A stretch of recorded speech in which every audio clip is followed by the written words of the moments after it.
పాలస్తీనాపై Israel దాడులను ఖండిస్తూ యుద్ధ ఉన్మాదాన్ని ఆపాలని డిమాండ్ చేస్తూ వామపక్ష పార్టీల ఆధ్వర్యంలో హైదరాబాద్లోని ఆర్టీసీ క్రాస్ రోడ్ వద్ద నిరసన కార్యక్రమంలో మాట్లాడుతున్న సిపిఐ రాష్ట్ర కార్యదర్శి వర్గ సభ్యులు కామ్రేడ్ విఎస్ బోస్. వ్యతిరేకంగా పాలస్తీనాకు మద్దతుగా ప్రదర్శనలు నిరసనలు జరుగుతున్న విషయాన్ని మనం గమనించాలి.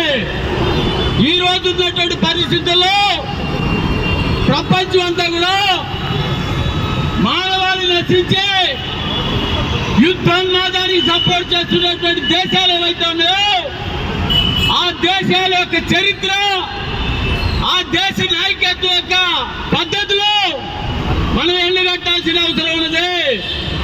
అసలు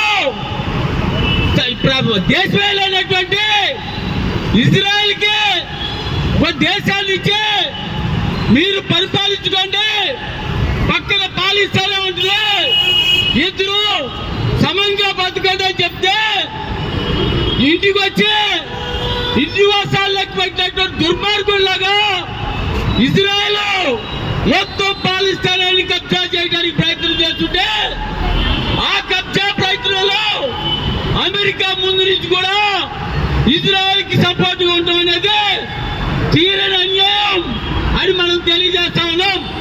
అదే కాదు, ఈ ప్రపంచంలో జరుగుతున్నటువంటి అన్యాయాలకు వ్యతిరేకంగా ఐక్యరాజ్య సమితి మన దగ్గర ప్రజాస్వామ్యంతో ఐక్యరాజ్య సమితిలో ఉన్నటువంటి పరిస్థితి కూడా అంతే. అయినప్పటికీ కూడా గుడ్డిలో నెలలాగా ఐక్యరాజ్య సమితి ఇజ్రాయెల్ మీద నిబంధన పెట్టి యుద్ధం ఆపమంటే నువ్వు చెప్తే నేను ఆపను. మరిన్ని అప్డేట్స్ కోసం మా ఛానల్ని సబ్స్క్రైబ్ చేయండి.